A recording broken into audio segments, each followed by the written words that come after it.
Let's start with my story first. Today I'll be reading World's Best School Psychologist.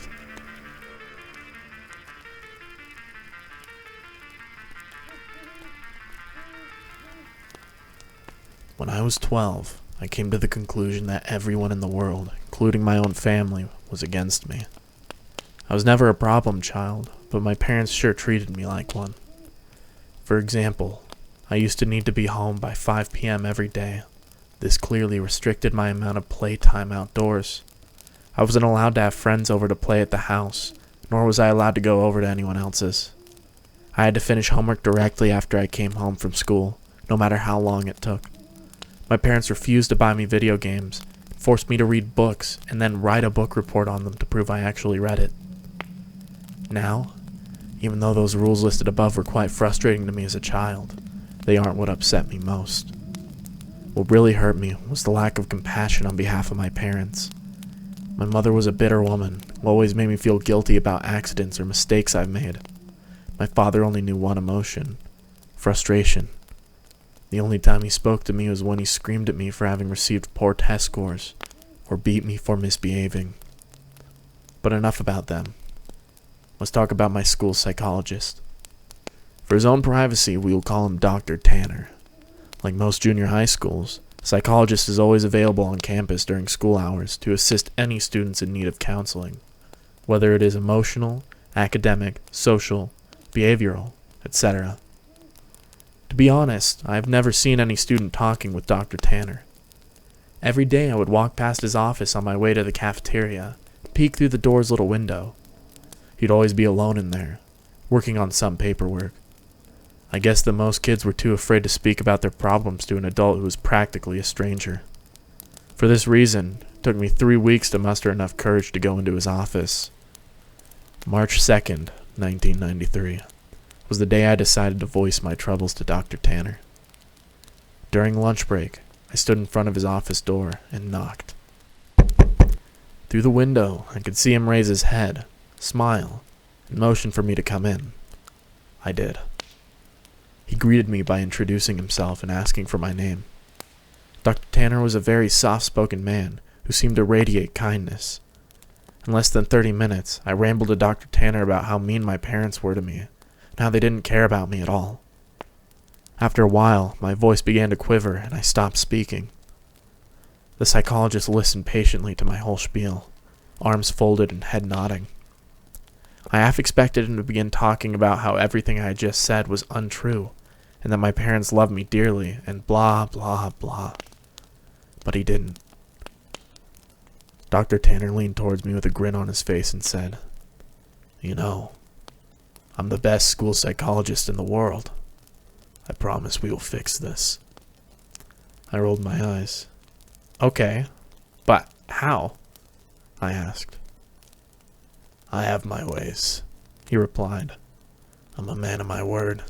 I promise that within 1 month, the relationship between you and your parents will change for the better, forever." After a brief pause, he continued, "Although I do need you to make me a promise. You have to promise me that you'll come back to my office after school tomorrow, and that you won't tell anyone that we had this conversation today. It'll be our little secret." I promised. The following day, I returned to Dr. Tanner after school. It was around 4 p.m. when I entered his office. After a warm welcome, he asked me to have a seat in front of his desk once again. Upon sitting down, I watched Dr. Tanner close the blinds of the door's tiny window. "There," he smiled. "Now we have all the privacy we need." We began to talk about my likes and interests, my favorite subjects in school, my least favorite teachers, and things of the like. About an hour into the conversation, Dr. Tanner offered me a soft drink. I gladly took the offer, considering my parents never allowed me to drink soda. Dr. Tanner reached over to his mini fridge and fidgeted around before setting down 2 open cans of soda on the desk. Afterwards, we continued to talk about what was going on in my life, but it wasn't long before I passed out from whatever drugs Dr. Tanner placed in my drink. It took me a minute or so to adjust my blurred vision upon waking. When it did, I had no idea what to think. I was handcuffed to a bed, and my mouth was sealed with duct tape. I immediately began to panic, squirming and tugging at the cuffs, but gave up soon after. My eyes widened in disbelief after looking around the room. There were posters of superheroes pinned up along the walls and photographs of famous athletes on shelves. In the middle of the room was an old television and Super Nintendo, various game cartridges stacked alongside it. I didn't know what to think. Here I am in a room filled with items most kids would die to play with. I would have probably cried from joy hadn't I been handcuffed to the bed frame. My stomach sank once again as the door opened and Dr. Tanner walked inside. He sat down on the edge of the bed. "Now listen," he said. "Remember that I'm here to help you, and I would never hurt you, okay?" Dr. Tanner gently removed the tape from my mouth and then the cuffs from my hands. My first instinct was to begin crying, but something about Dr. Tanner made me feel safe. He smiled at me. "You're going to be staying here for a while," he continued, "and during this time, you're allowed to play with any toys in this room while I'm here at home. But when I leave the house, I'll need to cuff one of your hands back to the bed. You can still watch the television, but I want you to only watch the news channels when I'm away." I sat in silence, still trying to process the information he had given me. "So," Dr. Tanner yipped, slapping me on the knee, "you go ahead and knock yourself out. I'll be back when it's time for dinner." He got up from the bed, walked across the room, and clicked the TV's power button before locking the door behind him. Several more minutes passed before I realized that Dr. Tanner wasn't joking. All that was left for me to do was to boot up the Nintendo and play Mario until nightfall. At about 7 p.m., Dr. Tanner returned to the room carrying 2 plates of mashed potatoes and chicken strips. I finally gathered up the courage to ask him how long I'd be staying in this room. "Well, about a month," he replied. "Give or take a few weeks. I just have some work I need to do." The following morning, I awoke to Dr. Tanner's hand patting my head. "Hey, bud, you don't have to wake up right now if you don't want to, but I'm going to need you to put this back on," he whispered, clamping the cold steel handcuff onto my wrist. I gazed up at him. He was wearing a collared shirt and slacks, a coat draped over his shoulder, and a suitcase at his side. He looked just how he always did when I saw him around school. Before leaving, he placed the TV's remote next to me and told me to turn it on and watch the news. First thing I saw upon turning it on was a breaking news segment. An important-looking police officer stood at a podium surrounded by people with microphones.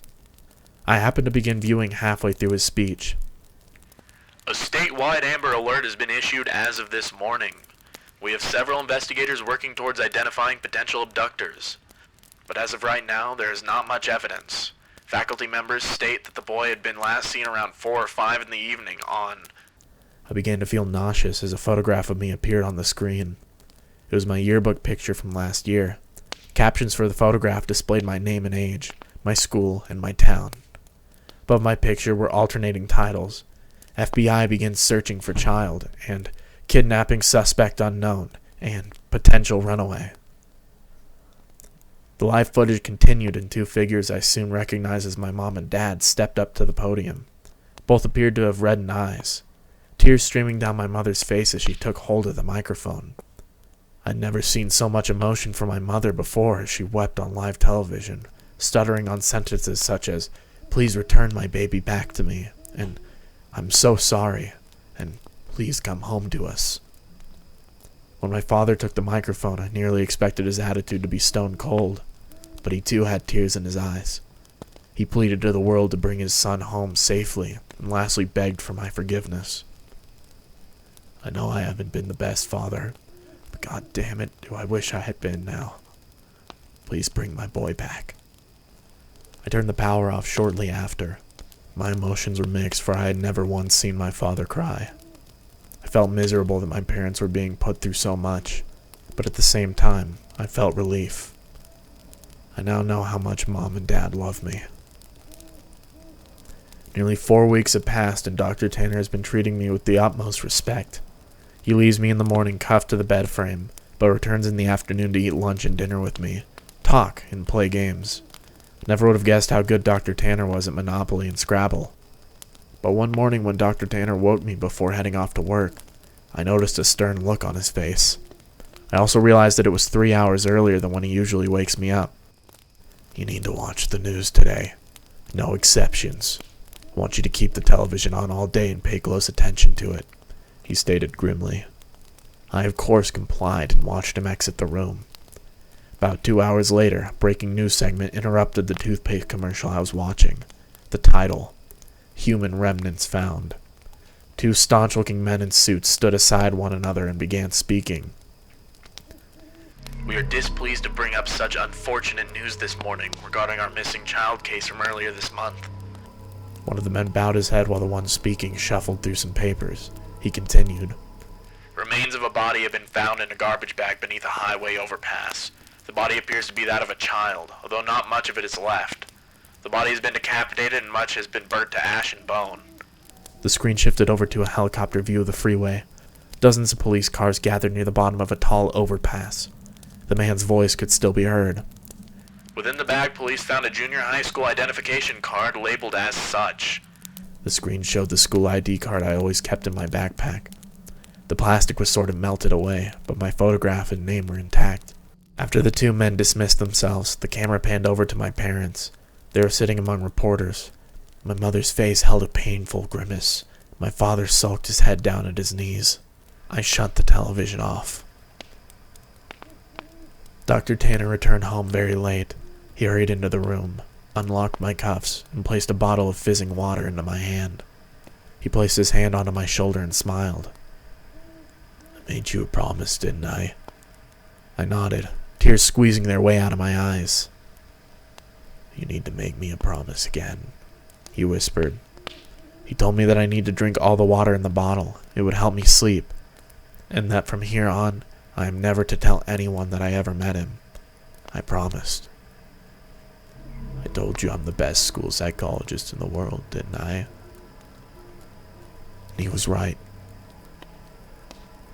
I woke later that night to find myself lying in the middle of a park, stars shining brilliantly across the night sky. I recognized the park. It wasn't too far from my school. A mile or so down the road, I saw my house. The lights were off inside, but I could make out my father sitting on the step leading to the front door. I hesitantly called out to him. He lifted his head slowly, but when he saw it was me, he sprang to his feet, ran towards me, arms open, yelling my name. My mother erupted from the house behind him. Dr. Tanner was right. Things have changed with my family and I. My parents smile more often and treat me lovingly. I could not ask for a more perfect ending. Every now and then I see Dr. Tanner on campus, walking to and from his office. Rarely do we ever make eye contact, let alone speak to one another, but sometimes he'll shoot me a wink and a smile. I'll always keep my promise to him and pretend I never met him. But there'll always be one question forever floating in my mind. Who did Dr. Tanner decapitate and throw off the overpass?